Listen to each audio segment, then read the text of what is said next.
કેમ છો ગૃહિણીઓ? જીમ્સ કિચનમાં તમારું સ્વાગત છે। આજે હું તમારા માટે લાવી છું ચણાનું શાક, તે પણ રસાવાળું અને અલગ રીતથી। તો જોઈએ આપણે ચણાના શાકમાં શું શું જોઈએ છે। અહીંયા બાફેલા ચણા, આદુ મરચાંની પેસ્ટ, ટમેટાં અને ડુંગળી। અહીંયા નાની સાઇઝના ટમેટાં અને નાની સાઇઝની મેં ડુંગળી કાપેલી છે અને બટેકાને પહેલેથી જ બાફી લીધેલા હતા। હવે હું એક પેનમાં તેલ ગરમ કરીશ। તેલ મેં અહીંયા 2 મોટી ચમચી લીધેલી છે। તેલ સારી રીતે ગરમ થાય એટલે એમાં હું જીરું એડ કરીશ।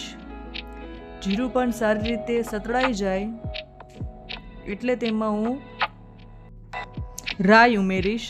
ત્યારબાદ આદુ મરચાં અને લસણની પેસ્ટને સારી રીતે તેલમાં સાતળવા દઈશ। પછી તેમાં ડુંગળી એડ કરીશું આપણે।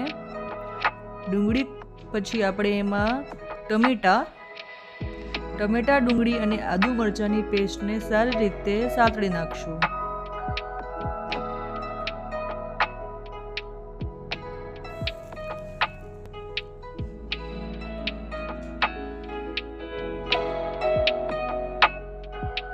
તેમાં હળદર એડ કરીશું,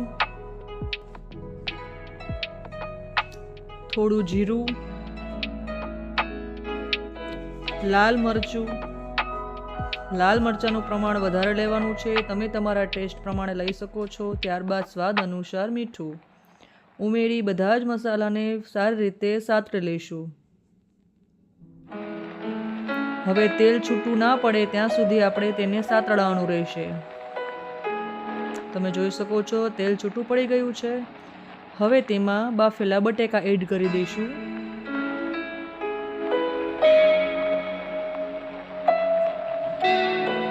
અને બાફેલા બટેકાને છૂંદો કરી નાખશું। આ બટેકા થોડાક અહીંયા કાચા રહી ગયા હતા એટલે હું દબાવતા થોડી વાર લાગે છે। ત્યારબાદ ચણા એડ કરી દઈશું અને સારી રીતે ચલાવી લઈશું। હવે તેમાં અડધો ગ્લાસ પાણી એડ કરીશું।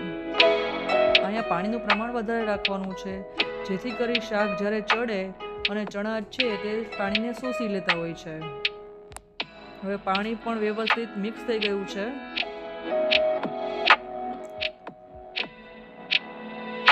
તો શાકને આપણે 10 મિનિટ સુધી ચડવા દઈશું।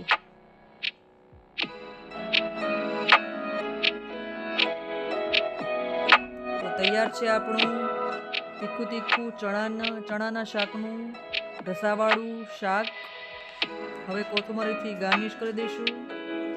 જો તમને મારો વિડીયો ગમ્યો હોય તો મારા વિડીયોને લાઈક કરો, શેર કરો અને સબસ્ક્રાઈબ કરો। આવી રીતે તમે અચૂક બનાવજો। Thank you.